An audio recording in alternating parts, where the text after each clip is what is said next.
Welcome to my channel Syncro once again, and today we will continue the same lecture of motivation. In the previous video we have seen the feature or characteristics and importance of motivation.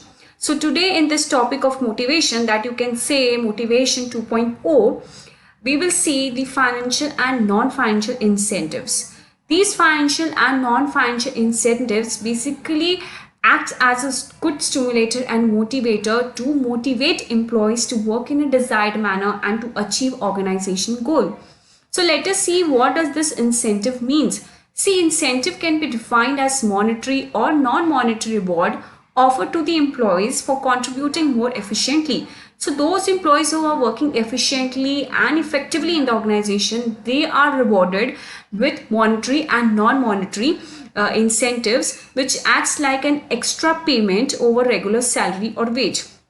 These monetary and non-monetary rewards acts as a good stimulator or motivator, as it encourages the employee to increase or to improve their efficiency and performance level and to reach the organization goal on a given time. So that is what your incentive means. So let us first see the monetary or financial incentives. See, monetary or financial incentives are those reward or incentives which can be calculated in terms of money. So those incentives or the rewards which can be calculated in terms of money are known as your monetary incentives. So these incentives are offered to those employees who basically have a social and security needs in them. So those are basically offered the monetary or financial incentives. So let us see one by one these financial incentives. First comes your pay and allowances. See, regular increments in salary every year and grant of allowance act as a good motivators. In some organizations, pay hikes and allowances are directly linked with the performance of the employee. So to get increment and allowance, employees perform to their best ability. These allowances can be your transport allowance, house rent allowances. So these are the various types of allowances which are given to the employees.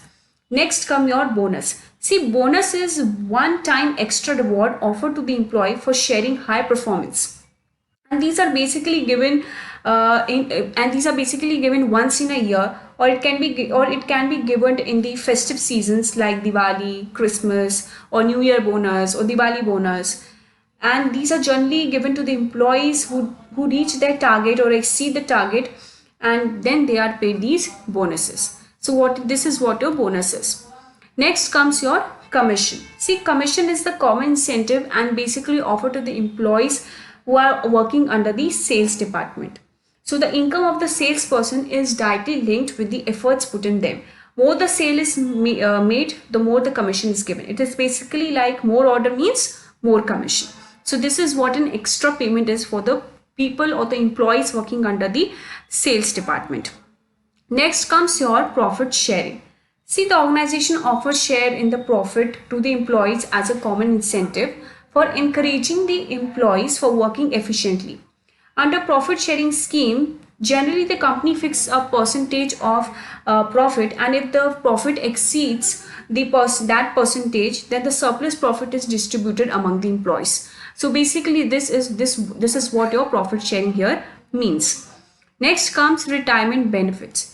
See, some organizations offer retirement benefits like pension, gratuity, provident fund. So these retirement benefits motivate the people.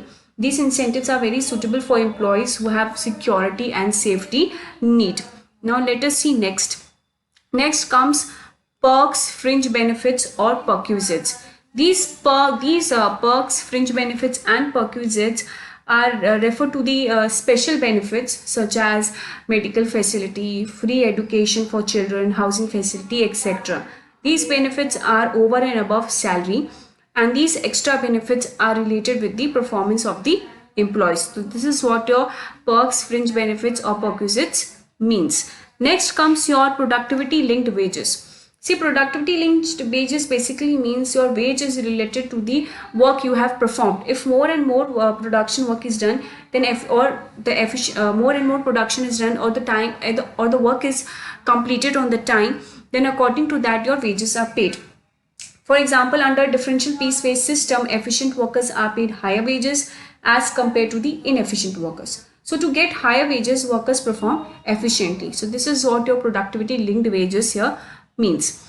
Next comes your suggestion system. Under suggestion system, the employees are given reward if the organization gains with the suggestion offered by the employee. For example, if an employee gives a good suggestion, and from that suggestion the organization is able to improve its working, then he may be given the extra salary or extra bonus or extra reward for his suggestion. So this is what your suggestion system here means. So these were your monetary or financial incentives. So let us move to the non-monetary or non-financial incentives. See, non-monetary or non-financial incentives are the incentives which cannot be calculated in terms of money. And generally, people working at higher job position or at a higher rank get satisfied with these non-monetary or non-financial incentives. So let us see one by one these non-financial incentives. First come the status. See, status refers to the rank, authority, responsibility, and the prestige related to job. By offering higher job positions or by offering higher status or rank in the organization, managers can motivate the employees and can motivate the employees by on the other hand, as satisfying their esteem and self-actualization needs active in them. So that is what your status here means. Next comes your career advancement. See, career advancement is basically related to the promotion, because career advancement means it's related to the promotion, and managers should try to provide various promotional opportunities to the employees working in an organization. Whenever there are promotional opportunities, employees improve their skill and efficiency with the hope that they will get promoted to a higher level. So promotion is a very big stimulator and motivator in as a non-monetary or non-financial incentives. Okay, this is what your career advancement means. Next comes your employees recognition. See, recognition means giving special regard or respect which satisfies the ego of the subordinate. And ego satisfaction is very important and very good motivator. If an employee gives good suggestion or if a good effort has been put by an employee, the manager or the management should appreciate that in public or in an organization in front of other employees, so that he is recognized for his good work. This is what employees recognition means. And this employees recognition or giving recognition to an employee indirectly motivates the employee to work very efficiently for the organization. So this is what employee recognition here means. Next comes your job security. Job security means lifetime bonding between employee and the organization. Job security means giving permanent or confirmation letter. Once an employee is secured of his job, then he works very effectively for an organization. But if he thinks that he is not secured or his job is not secured, then it provides or it creates a negative impact on its work. So job security is basically very important. A job security satisfies the safety and security need of an employee working in an organization. So an organization or an management should provide job security to their employees who are working for the organization day and night. Next comes your job enrichment.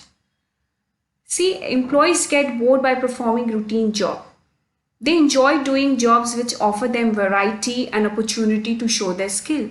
So the manager or the management should try to offer challenging jobs or interesting jobs or autonomy to perform jobs, so that employees get satisfied and they are motivated that they are provided or given opportunity or given task or work or job that is challenging one, so that they can show their skill to the organization or the manager that they can be good at any particular job position. So this is what job enrichment means, providing variety of or challenging opportunities for the employees working in the organization. Next comes employees participation. See, it means involving employee in decision making process. If employees are included or they are participated or they are provided an opportunity to take participation in decision making process, it indirectly motivates employees. For example, if target production is fixed by consulting employee, then he will try to achieve the target more sincerely because his opinion is also taken in that decision. So he will also grant, or he will also pay off for his decision, that he was also that he was also given the opportunity to participate in the decision making of fixing the target production. So this is what your employees participation means. So these were your monetary and non-monetary incentives which acts as a good stimulator and motivator for the employees working in the organization. I hope you have enjoyed this session. If you have enjoyed this session, please like, share and subscribe to my channel Syncro. Till then, thank you.